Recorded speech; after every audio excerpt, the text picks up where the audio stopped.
Hey everybody, what's going on? It's Fabs here, and we are into week 10, which means what? Well, we're getting closer to the fantasy playoffs, and with 4 teams off this week, the Bengals, Jets, Patriots, and Ravens, you probably need help on the waiver wire, and I've got great luck for you because I have got Jen Piacenti here to talk about some of the best ads of the week. And Jen, let's start off at the quarterback position where we've got a battle in California, and you like one of the quarterbacks. Yeah, believe it or not, I'm going to go with Jimmy G here. I know that it sounds, not exciting, but in reality, he's averaging 17.7 points per game among quarterbacks, and that's actually the 13th best because that's the state we're in this season. Last time out, week 8, he had a 132.5 quarterback rating.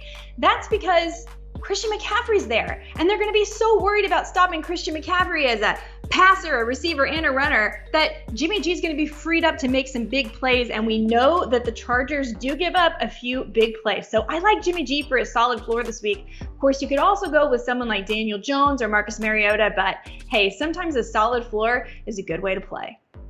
Another quarterback, too, who we're going to be talking about here very soon. If you've got a roster spot, I hate to say it, Deshaun Watson's coming back here sooner rather than later. Let's move on to the running back position where we now have a confusing committee in Miami, but you like one of those backs to potentially be useful this week.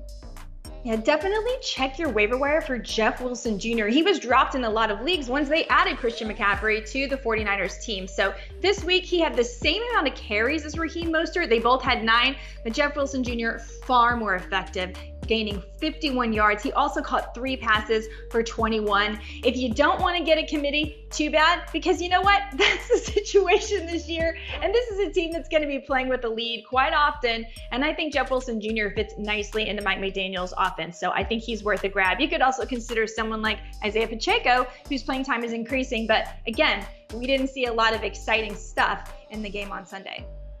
Yeah, there's not a lot of meat on the running back bone as it pertains to the waiver wire. So those are a couple of players. If you want to go really deep, Jen even suggests maybe Zach Moss in a deeper league. Let's move on to the wide receivers. And there actually is some meat on this bone. And we're going to start off with a kid in Terrace Marshall Jr., who's looked pretty good and has a pretty good matchup this week.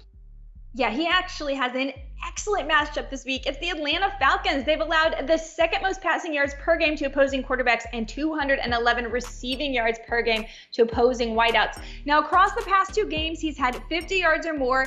He's seen 15 targets across those past 2 games for 140 yards and a score. And as we mentioned, he gets the Falcons. There's been a lot of, talk about PJ Walker. Is he the right guy? And maybe Baker Mayfield's coming back. But what he has done is open up that passing game a little bit. And it looks like there is a spot for a wide receiver too.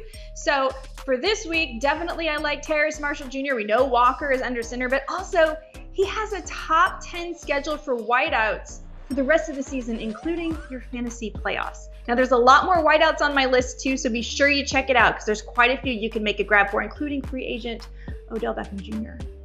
Right, and hey, George Pickens could be floating around out there now with no Chase Claypool. Michael Gallup may have gotten dropped during the Cowboys bye week. And Mecole Hardman suddenly is getting in the end zone pretty often, so he could be out there as well. Finally, let's go to the tight ends, where we've got a couple of rookies who are really starting to look like potential fantasy assets. Yeah, the rookie tight end class is pretty exciting. I mean, last year we thought it would be Kyle Pitts, but this year maybe it's, Cade Otton. Maybe Tom Brady has found his Gronk. Okay, maybe that's a little bit exaggeratory, but he did lead all Bucs receivers, I should say, on Sunday with 68 yards and a score. And he's seen 5 or more targets across his past 3 games. Also across those past 3 games, his 134 routes run are first among tight ends. So, hey, you could do a lot worse. As long as Cameron Brate is banged up, he's definitely an every week start too. All right, great stuff, Jen, as always. And week 10 is going to be big. The fantasy playoffs are coming. And of course, be sure to check out Sports Illustrated's YouTube channel where you can find Stardom and Situm, Waiver Wire, and so much more to help you win a fantasy football championship. Hit that subscribe button.